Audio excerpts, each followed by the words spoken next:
merci. Jésus, oh, je te dis merci.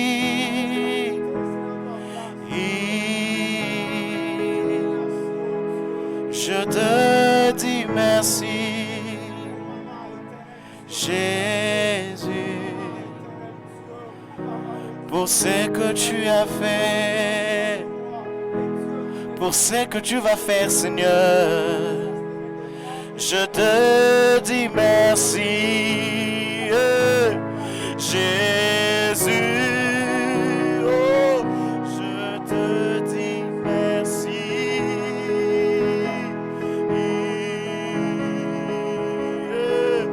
Je te dis merci, Jésus. Je te dis merci. Oh.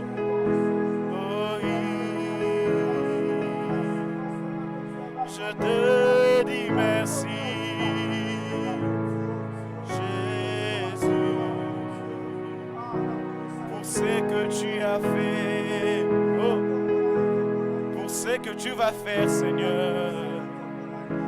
Je te dis merci, même quand mes yeux ne voient rien, Seigneur. Je te dis merci.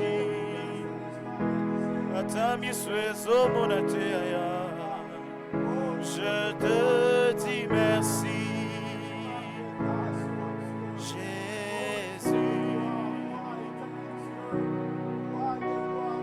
Merci, merci. Je te dis merci, malgré la maladie, moi je te dis merci. Oh, je te dis merci.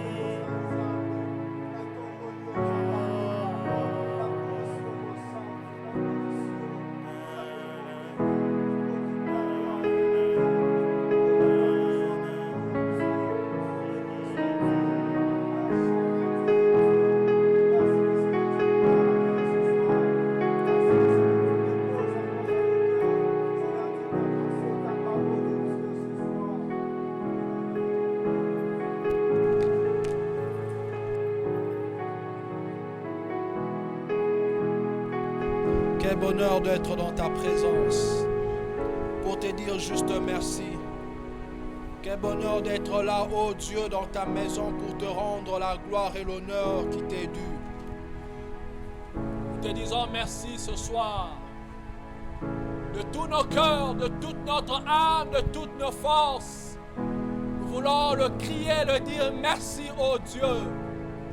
Merci pour tout ce que toi tu es pour nous, pour tout ce que tu as fait pour nous. Nous voulons te dire merci. Quelles que soient, Seigneur, les circonstances, quels que soient les événements, quelle que soit l'adversité, Seigneur Dieu, qui peuvent, Seigneur Dieu, attirer nos regards pour, Seigneur Dieu, nous plaindre, pour, Seigneur Dieu, vivre dans la tristesse, dans le regret. Nous refusons, ô Dieu, et nous choisissons d'élever nos regards vers toi, ô Dieu, pour te dire merci. Merci car tu es notre Père. Merci Seigneur pour ton amour que tu as répandu en Christ Jésus. Merci car tu nous as aimés le premier, ô Dieu, et tu continueras à nous aimer. Quel que soit le temps, quelles que soient les difficultés, Seigneur Dieu, ton amour sera toujours intarissable. Ton amour, ô Dieu, et ta présence, Seigneur Dieu, sera toujours avec nous. Voilà pourquoi nous voulons te dire merci. Merci et merci du fond de notre cœur. Toute la louange à toi, tout l'honneur à toi et toute la gloire à toi, Papa. Ce soir, nous voulons t'écouter. Parle-nous, oh Dieu. Dépose encore dans nos cœurs ta parole qui nous change, qui nous transforme afin d'être à l'image, à la ressemblance de ton Fils Jésus-Christ. Car c'est à cela que tu nous as appelés. Merci de nous rendre capables, Saint-Esprit, de partager ce que tu as déposé dans nos cœurs. Au nom de Jésus, nous avons prié et nous disons merci Seigneur Jésus-Christ. Amen. Est-ce que nous pouvons acclamer le Seigneur ce soir encore? Que le nom du Seigneur soit béni. Bonsoir à tous et à chacun. Que la gloire soit rendue à notre Dieu. Nous voulons continuer ce soir notre étude de la parole de Dieu. Nous étions où nous sommes dans les épîtres des Éphésiens. Le chapitre 4, nous sommes là. Nous avons commencé à partir du premier verset. Nous nous sommes arrêtés aux 3 premiers versets. Non, aux 2 premiers versets. Nous voulons continuer ce soir rapidement. Vous savez, ce livre est tellement riche que je dis toujours, ça ne sert à rien de courir pour lire et puis pour finir. Amen. Nous voulons, un peu comme la parole de Dieu est une nourriture, nous voulons manger calmement, nous délecter de la parole de Dieu, que cette parole puisse pénétrer nos cœurs, afin que nos vies soient à l'image, à la ressemblance de Jésus. Amen. Que Dieu soit béni. C'est l'apôtre Paul qui écrit aux chrétiens d'Éphèse. Et d'autres commentateurs disent que c'était une lettre, un livre qui était lu dans plusieurs assemblées à part l'assemblée d'Éphèse. Nous également, en tant que chrétiens, nous voulons comprendre quel est le message de Dieu pour nous ce soir. Amen. Qu'est-ce que Dieu veut nous dire? C'est pourquoi même l'intitulé de cet enseignement, quelques messages des épîtres aux Éphésiens. Et nous continuons ce soir pour essayer de capter des messages importants pour notre marche. Nous avons dit, frères et sœurs, l'apôtre Paul au premier chapitre, au deuxième, même au troisième chapitre, a commencé par planter un décor. Le décor, c'était de pouvoir expliquer, révéler, dévoiler le mystère de Christ. Quelle est la richesse que nous, en tant qu'enfants de Dieu, nous avons en Jésus? Quelle est la bénédiction? Quelles sont les bénédictions spirituelles que nous avons? C'était notre position, notre identité. Il a décrit cela, c'est que nous étions aux yeux de Dieu. Amen. Et puis au chapitre 4, ici, commence en disant, je vous exhorte donc moi, le serviteur, plutôt le prisonnier dont le Seigneur a marché d'une manière digne de la vocation qui vous a été adressée. Nous avons dit, frères et sœurs, le chapitre 4 commence avec une pensée. C'est la manière ou la marche du chrétien ici sur la terre. Amen. Après avoir su que nous étions sauvés par la grâce de Dieu, après avoir su que nous sommes bénis de toutes les sortes de bénédictions spirituelles en Jésus-Christ, mais bien aimés, maintenant nous devons savoir également une chose importante, c'est que nous n'avons pas le droit de vivre comme nous le voulons ici sur la terre. Amen.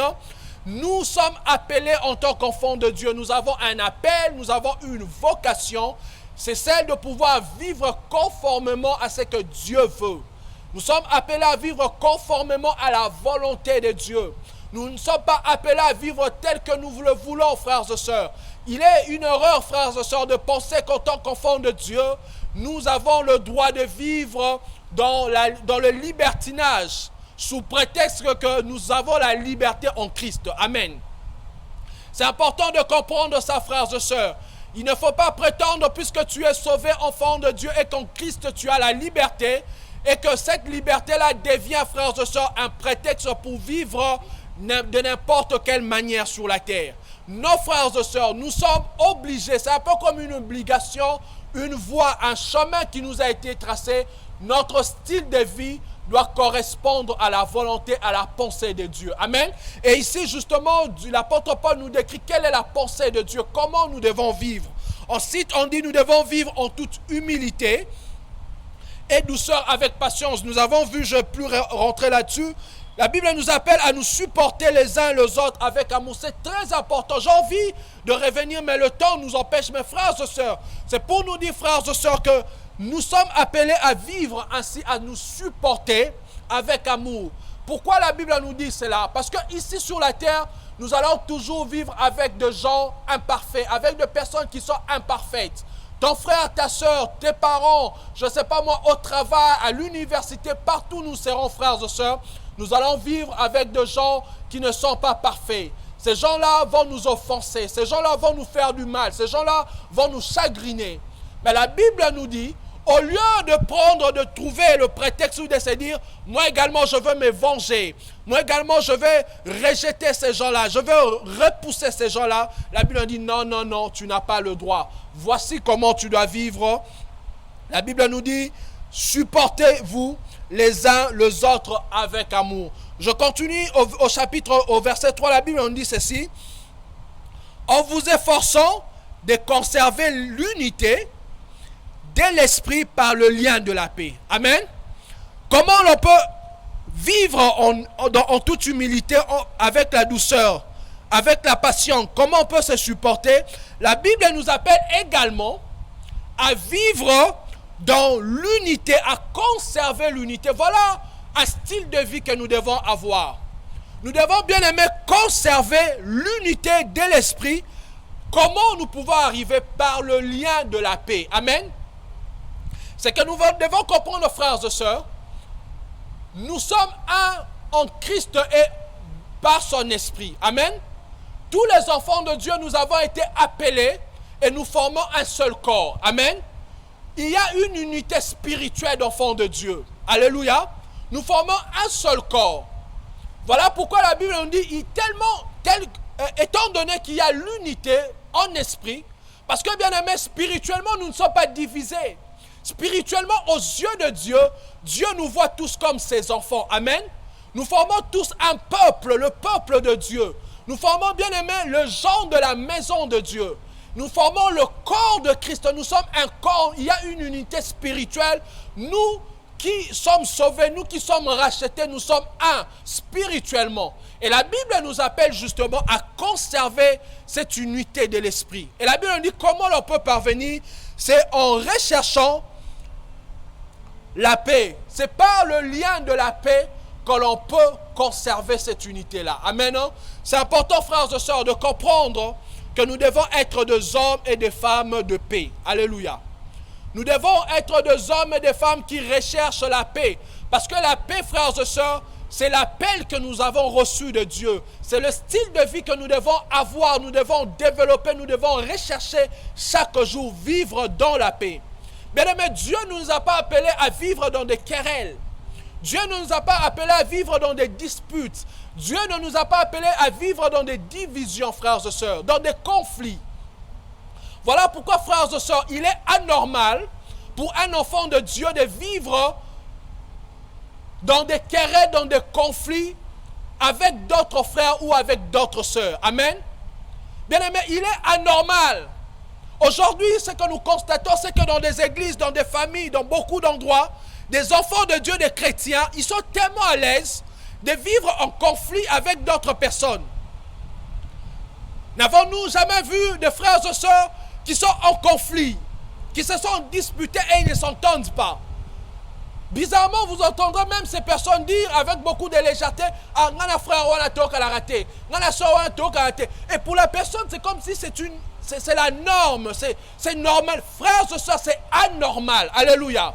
Ce n'est pas le style de vie à laquelle, ou plutôt auquel nous sommes appelés à vivre, frères et sœurs. Dieu nous appelle à vivre dans la paix, partout, dans l'église, dans nos familles, à l'école, à l'université, au travail, partout, frères et sœurs. Dieu nous a appelés à vivre dans la paix. Et plusieurs passages confirment la pensée de Dieu. Lorsque nous lisons, par exemple, nous lisons Romains 4, plutôt Romains 12, le verset 18. Écoutez ce que la Bible nous dit. S'il est possible, autant que cela dépend de vous, soyez en paix avec tous les hommes. Amen. Voilà l'appel divin. Voilà ce que Dieu veut de nous. Que si cela dépend de nous, soyons en paix avec tous les hommes. Tous les hommes, soyons en paix. Bien aimé, recherchons la paix. Écoutez ce que Romains 14, 19 dit. Ainsi donc, recherchons ce qui contribue à la paix et à l'édification mutuelle. Amen. Voilà encore un autre appel, de rechercher ce qui contribue à la paix et à l'édification mutuelle.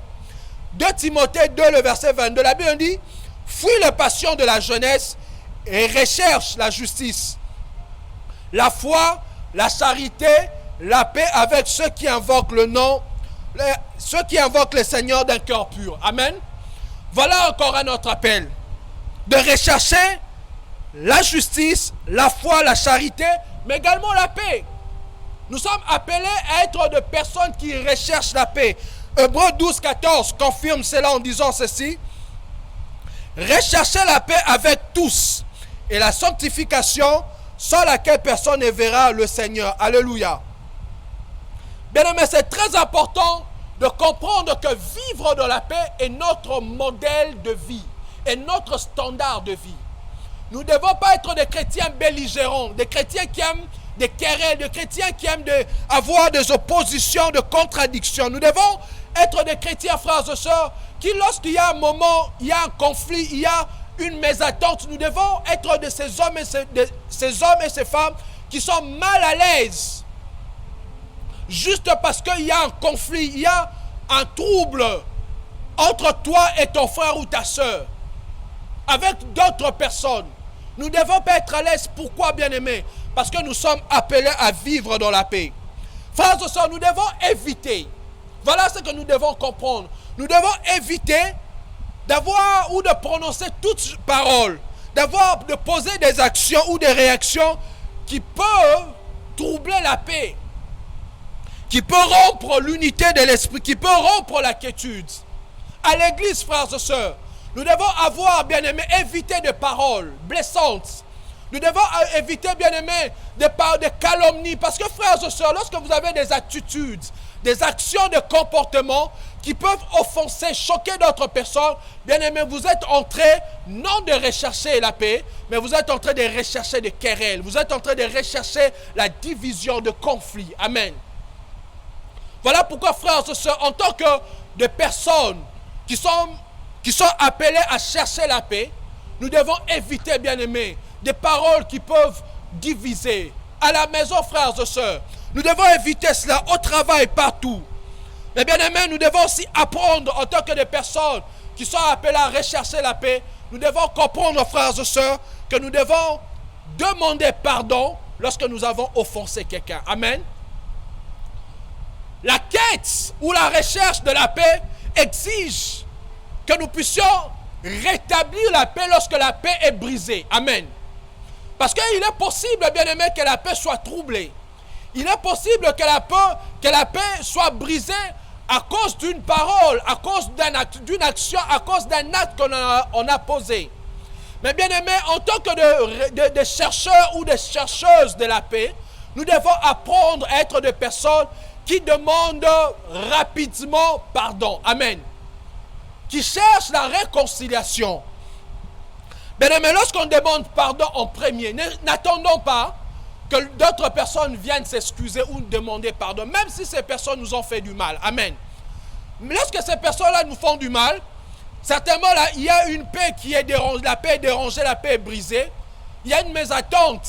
Mais bien aimé, nous ne devons pas attendre que ces personnes-là puissent s'approcher de nous pour demander pardon, afin que la paix soit rétablie. Non, frères et sœurs. Nous devons être ces personnes-là, tellement nous recherchons la paix, parce que Dieu nous demande cela. Nous devons être des personnes qui sont en mesure de demander pardon en premier. Amen. Pourquoi nous devons rechercher la paix, frères et sœurs? Parce que notre Père, parce que ton Père est un Dieu de paix. Amen. Dans 1 Thessaloniciens 5, le verset 23, la Bible dit que le Dieu de paix. La Bible dit que le Dieu de paix, c'est un Dieu de paix. Amen. Bien aimé, il est anormal que ton Père soit un Dieu de paix, mais toi, son enfant, que tu sois un enfant de guerre, un enfant de querelle, un enfant de dispute, un enfant de conflit. Amen. C'est anormal, frères et sœurs. Nous devons ressembler à notre Dieu, car la Bible dit tel qu'il est, tel que nous sommes. Amen. Non? Le verset 4, la Bible dit ceci: il y a un seul corps et un seul esprit, comme aussi vous avez été appelés à une seule espérance, celle de votre vocation. Il y a un seul Seigneur, il y a une seule foi, un seul baptême, un seul Dieu et Père de tous, qui est au-dessus de tous, parmi tous et en tous. Amen. Bien-aimé, ici, bien-aimé, la Bible est en train de nous révéler l'unité du corps de Christ. Amen. Voilà notre message que nous devons comprendre ce soir. Le premier message de ce soir, bien-aimé, c'est que nous devons être des chercheurs de la paix. Amen. Des hommes et des femmes qui recherchent la paix. Alléluia. Mais le deuxième message que nous devons comprendre en tant qu'enfants de Dieu, c'est que le corps de Christ, la vie chrétienne que nous sommes appelés, bien-aimés, à vivre, à mener, bien-aimés, nous devons comprendre que Dieu, c'est un Dieu d'unité. Amen. Il y a unité dans le corps de Christ. Voilà pourquoi la Bible dit ceci, qu'il y a un seul corps, il n'y en a pas deux. Bien-aimé, lorsque tu comprends qu'il y a un seul corps, Tu ne vas pas être ce chrétien ou cette chrétienne qui va chercher à avoir plusieurs corps, c'est-à-dire à créer des divisions. Aujourd'hui, dans des églises, il y a parfois des problèmes, nous trouvons, il y a des personnes qui créent des camps, qui créent de conflits et ils se disent, ok, moi je suis de tel camp, moi j'appartiens de tel, je suis de telle obédience, je ne côtoie pas telle personne. Parce que cette personne-là n'a pas compris que dans le corps de Christ, il n'y a point de division, il n'y a que unité. Amen. Voilà pourquoi la Bible nous rappelle cela. Il y a un seul Seigneur. Il n'y en a pas deux. Un seul Seigneur. Voilà pourquoi, frères et sœurs, nous sommes appelés à vivre dans l'unité, à intégrer l'unité dans notre vie. C'est ce que la Bible nous dit ici. Un seul Dieu et Père de tous. Un seul baptême. Bien-aimés, nous devons comprendre qu'il y a unité dans le corps de Christ. Voilà pourquoi nous devons éviter des divisions. Nous devons éviter, bien-aimés, l'exclusion des autres personnes. Bien-aimés, pourquoi et comment pouvons-nous exclure d'autres personnes? Sous quel prétexte ou au nom de quoi nous pouvons, bien-aimés, exclure des frères et sœurs en disant « Frère Wananga, sœur Wana, là, moi, je ne peux pas fréquenter telle personne. Je ne peux pas faire ceci. Moi, je ne peux que visiter tel bien-aimé. Mes frères et sœurs, tu es en train d'exclure d'autres personnes. Pourquoi? Parce que tu n'as pas compris que le corps de Christ, dans le corps de Christ, il y a unité et non division. Amen. Nous devons rechercher l'unité. Parce que la Bible nous dit, bien aimé, qu'il y a un seul Dieu, il y a un seul Seigneur, un seul baptême. Cela veut dire, frères et sœurs, qu'il y a unité et nous devons chercher à être un. Alléluia. Bien aimé, nous ne devons pas nous exclure. De même, lorsqu'on comprend qu'il y a unité dans le corps de Christ, nous ne devons pas juger les autres. Parce que facilement, il y a des jugements. Parce que, bien aimé, nous ne comprenons pas que nous sommes un avec d'autres personnes. Alléluia. Nous pouvons penser différemment. Nous pouvons avoir des points de vue différents. Mais bien aimé, cela ne veut pas dire que nous devons juger les autres, traiter les autres. Il est dans l'erreur, elle est dans l'erreur, il est mauvais, elle est mauvaise.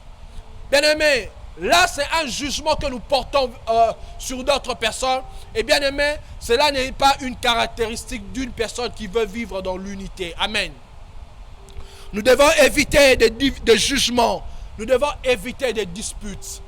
Frères et sœurs, vous savez, aujourd'hui malheureusement dans le corps de Christ, nous constatons que les hommes ont partitionné les choses. Il y a des dénominations. Moi je suis évangélique, moi je suis pentecôtiste, moi je suis protestant, moi je suis catholique, moi je suis ceci. Bien aimé, les hommes ils ont mis des murs contre d'autres personnes. Ils ont planté des barrières. Frères et sœurs, nous devons savoir aux yeux de Dieu, nous sommes un, nous tous qui avons reçu Jésus-Christ, nous avons cru en Jésus comme Seigneur et Sauveur.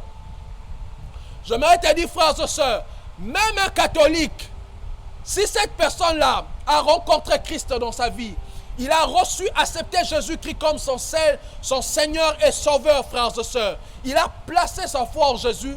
Bien aimé, la Bible nous dit qu'il est devenu une nouvelle création.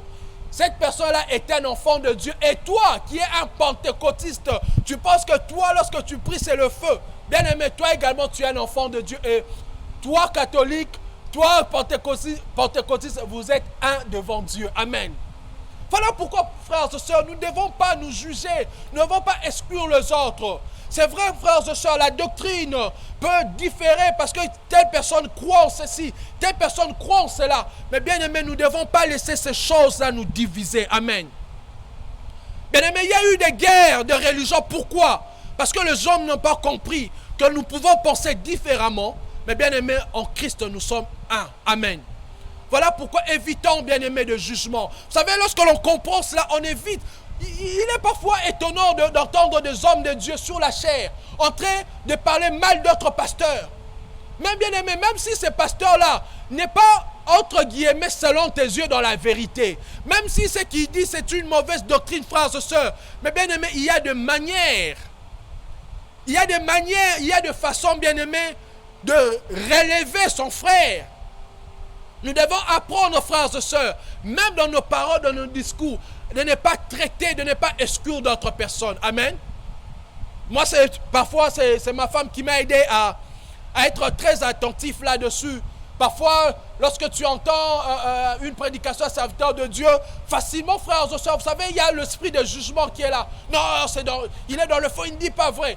Et c'est ma femme qui me renvoie, qui me rappelle toujours que, bien aimé, toi tu penses que tu es dans le vrai, l'autre aussi pense qu'il est dans le vrai. Alors arrête de penser ou de traiter l'autre qui est dans le faux, mais juste pense et dis comme Paul. J'aime bien ce que l'apôtre Paul dit. Il dit, au stade que où nous en sommes, marchons d'un même pas. Amen. Il dit, sur cette question, Dieu t'éclairera. Amen. C'est-à-dire, Dieu va t'éclairer. Mais là où nous en sommes, marchons d'un même pas. Alléluia. Nous devons, frères et sœurs, apprendre que le corps de Christ est un. Nous devons intégrer cela et vivre quotidiennement dans l'unité. Un autre message que nous devons comprendre, que c'est vrai, il y a unité dans le corps de Christ, mais également il y a diversité dans le corps de Christ. Amen. C'est ce que la Bible nous révèle dans le verset qui suit. La Bible nous dit ceci. Le verset 7, à partir du verset 7. La Bible nous dit, mais à chacun de nous, la grâce a été donnée selon la mesure du don de Christ. Le mot important ici, c'est à chacun. À chacun, à chaque personne. Alors que nous sommes un, nous formons un seul corps, mais Dieu, dans sa sagesse, il a choisi de donner à chaque personne. Alléluia. La Bible nous dit ici, à chacun de nous, la grâce a été donnée selon la mesure du don de Christ. Nous devons comprendre qu'en même temps qu'il y a unité dans le corps de Christ, mais il y a également diversité. Et plusieurs passages en parlent. Rapidement, nous allons lire Romains 12, à partir du verset 3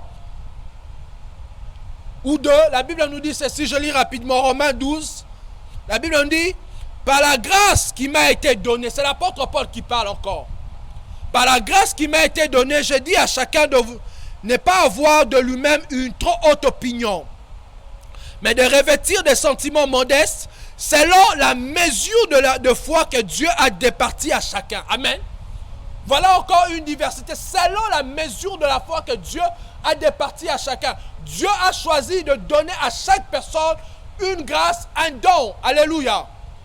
Et la Bible dit, car comme nous avons plusieurs membres dans un seul corps, voilà la diversité, et que tous les membres n'ont pas la même fonction, ainsi nous qui sommes plusieurs, nous formons un seul corps en Christ. Amen. Là, on parle de la diversité, on parle aussi de l'unité. Nous formons un seul corps, mais nous sommes plusieurs. Et chacun de nous reçoit une grâce différente selon la mesure de la grâce de Dieu. Amen. La Bible continue en disant ceci. Et nous sommes tous membres les uns des autres, puisque nous avons des dons différents. Voilà encore. Nous avons des dons différents, selon la grâce qui nous a été accordée, que celui qui a le don de prophétie l'exerce selon l'analogie de la foi. Je m'arrête là, frères et sœurs.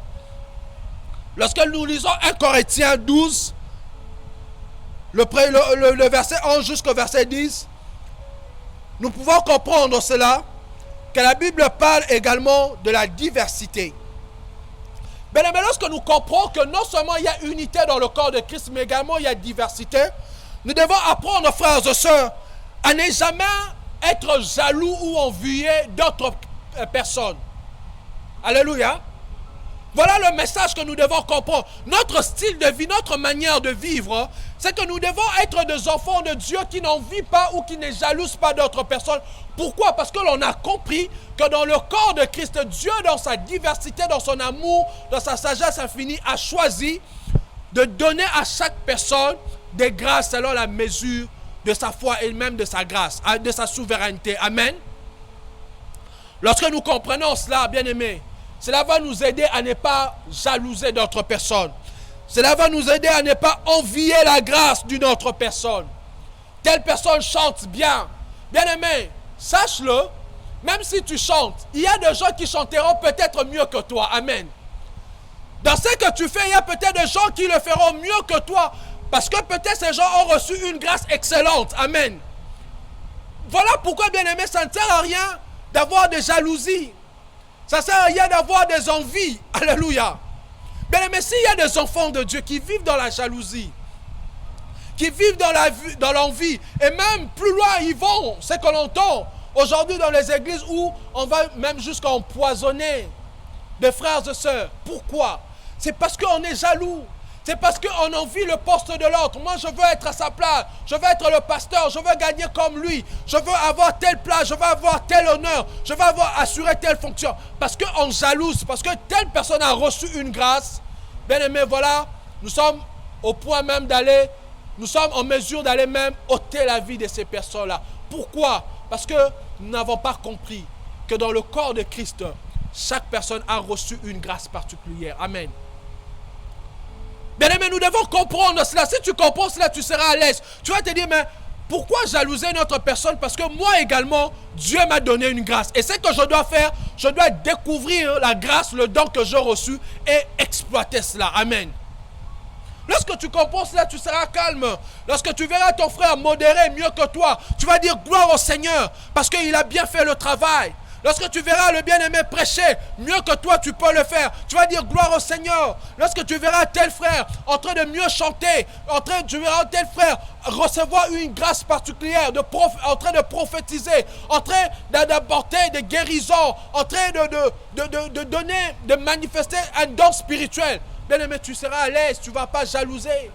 Tu ne vas pas avoir des jalousies, tu ne vas pas avoir des envies. Pourquoi? Parce que tu sais que toi aussi tu as reçu une grâce. Amen. Parce que la Bible nous dit Dieu ne fait acception des personnes. Bien aimé, non seulement nous n'allons plus jalouser d'autres personnes, non seulement nous n'allons plus avoir de jalousie, mais bien aimé, également nous allons bénir et louer Dieu pour les exploits d'autres personnes et leur présence et leur disponibilité. Nous devons apprendre ça, frères et sœurs, à rendre grâce à Dieu pour la disponibilité d'un frère qui a un don particulier qui fait du bien à l'église. Amen. Nous devons rendre grâce à Dieu lorsque telle personne fait bien une chose. Nous devons apprendre à rendre grâce à Dieu. Mais également, nous allons nous arrêter là, faute de temps. Lorsque nous comprenons qu'il y a diversité dans le corps de Christ, nous allons également mettre notre grâce au service des autres. Nous allons laisser Dieu nous utiliser comme des canaux pour bénir, pour toucher la vie d'autres personnes. Amen. Nous n'allons pas, bien aimés, chercher notre gloire. Nous n'allons pas chercher à faire notre autopromotion. Nous n'allons pas chercher, bien aimés, des appréciations, le louange des hommes. Parce qu'on a une grâce, parce qu'on a reçu un don différent d'autres personnes, parce que l'on fait mieux que d'autres personnes. Bien aimés, lorsqu'on comprend que dans le corps de Christ, il y a diversité, bien aimé. Nous allons juste nous humilier pour que la grâce de Dieu que l'on a reçue soit à la disposition d'autres personnes. Amen. Nous n'allons pas chercher notre gloire. Aujourd'hui, frères et sœurs, s'il y a des problèmes, il y a des hommes et des femmes qui recherchent leur gloire. Elle a reçu un don. Bien aimé, ces personnes commencent à vouloir faire l'autopromotion. De même, vouloir être orgueilleux, vouloir démontrer aux autres que moi je suis le meilleur. Sokinga Nazali, je ne suis pas là. Si je ne fais pas là, vous ne pouvez rien faire. C'est parce que ces gens n'ont pas compris que dans la maison de Dieu, il y a diversité. Tu as reçu le don de la grâce. Ce n'est que la grâce. Ce n'est pas parce que tu es meilleur que d'autres personnes. Amen. Bien aimé, nous devons comprendre ces messages. Lorsque nous comprenons ces messages, frères et sœurs, nous aurons ce style de vie que Dieu veut de nous. Être des hommes et des femmes qui vivent dans l'unité. Être des hommes et des femmes qui recherchent la paix. Être des hommes et des femmes qui n'ont pas de jalousie. Des hommes et des femmes qui n'ont pas d'envie envers d'autres personnes. Parce que nous avons compris qu'il y a unité. Nous n'allons plus exclure d'autres personnes. Nous n'allons plus vivre dans des divisions. Mais nous allons chercher, bien aimé, ce qui nous unit. Amen. Bien aimé, tel est le style de vie. Telle est la manière à laquelle Dieu nous a appelés à vivre dans ce monde. Et bien aimé, notre prière ce soir et même chaque jour doit être: Seigneur, aide-moi à avoir ce style de vie que toi tu veux. Bien-aimés, lorsque nous ouvrons la Bible, nous devons, dans la présence de Dieu, ouvrir des passages comme Ephésiens 4. Lorsque nous prions, nous disons, Seigneur, donne-moi l'humilité. Accorde-moi un cœur humble. Accorde-moi un cœur qui supporte d'autres personnes.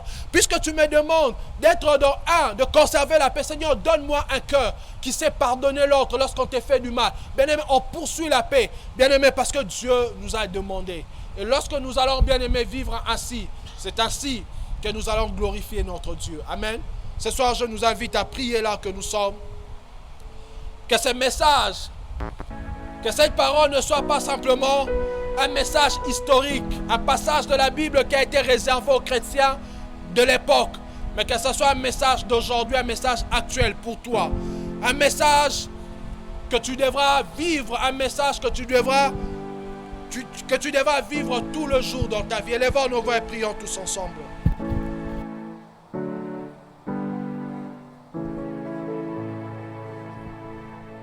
Bien-aimé, est-ce que tu peux élever ta voix là que tu es? Ensemble, nous voulons prier. Alors que Dieu vient de nous parler ce soir, j'aimerais que là où tu es, que tu élèves ta voix et que tu commences à parler à Dieu par rapport à ce que tu as écouté ce soir. Élève la voix, prie Dieu pour l'unité au milieu de nous. Que Dieu nous aide à être unis tous les jours, à chaque fois. Élève la voix, bien-aimé, prie Dieu. Élève la voix, bien-aimé, recommande-toi entre les mains de Dieu. Prie pour toute l'Église.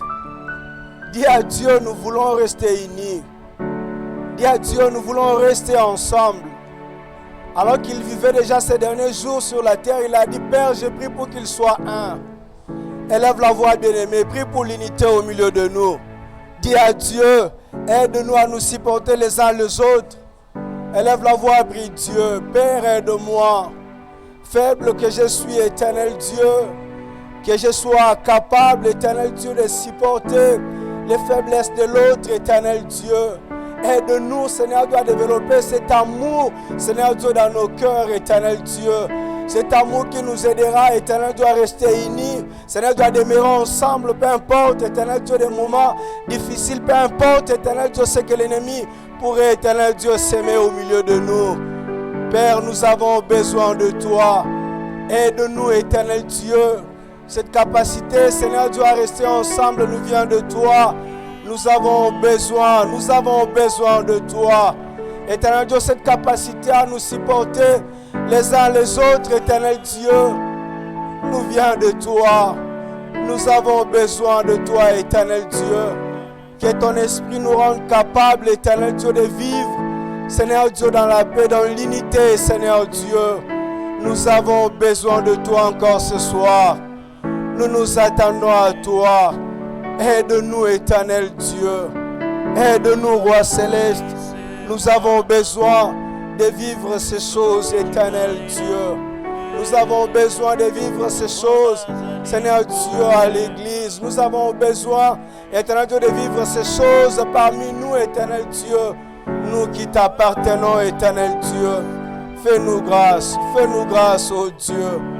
Bien-aimé, lève la voix. Commence à bénir Dieu de ce qu'il t'a parlé encore ce soir. Dis-lui merci pour ce qu'il t'a parlé ce soir, pour la parole qu'il a déposée encore sur ton cœur. Élève la voix, bénis Dieu.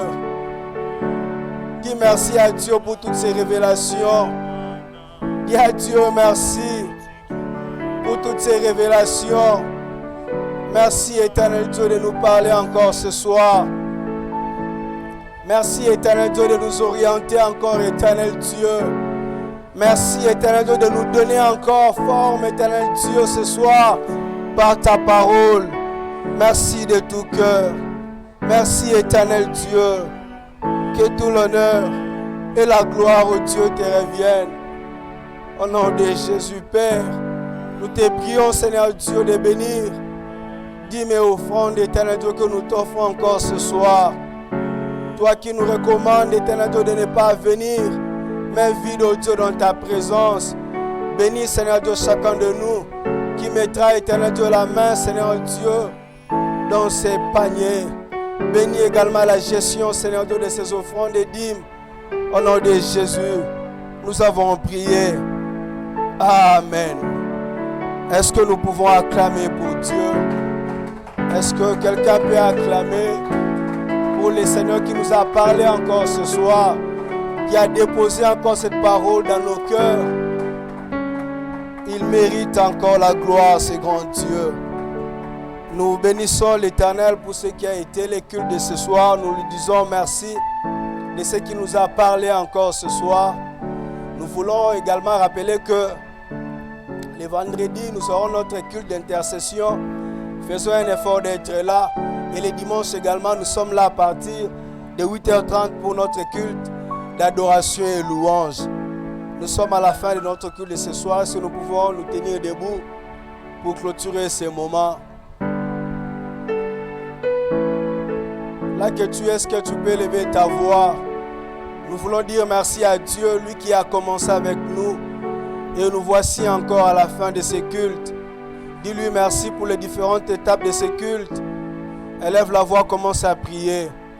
Recommande également ton retour entre les mains de Dieu. Que l'Éternel te raccompagne encore ce soir. Père, nous te disons merci. Père, nous te rendons grâce pour tout. Que tout l'honneur au Dieu te revienne. Merci Éternel Dieu pour ton esprit au milieu de nous. Merci pour la parole de ce soir. Merci Éternel Dieu pour tout ce que tu as fait au milieu de nous. Que tout l'honneur au Dieu te revienne. Que toute la gloire au Dieu te soit rendue. Père Tout-Puissant, nous voulons recommander notre chemin de retour entre tes mains, Éternel Dieu. Raccompagne-nous, sois notre Dieu. Laisse Éternel Dieu que cette soirée soit bénie. Père éternel, laisse que toute chose soit pour ta seule gloire. Au nom de Jésus, notre roi et sauveur, nous avons ainsi prié. Gloire et louange à toi, Seigneur Jésus-Christ. Amen. Que Dieu nous bénisse, que Dieu nous bénisse. Et nous souhaitons un bon retour à chacun au nom de Jésus.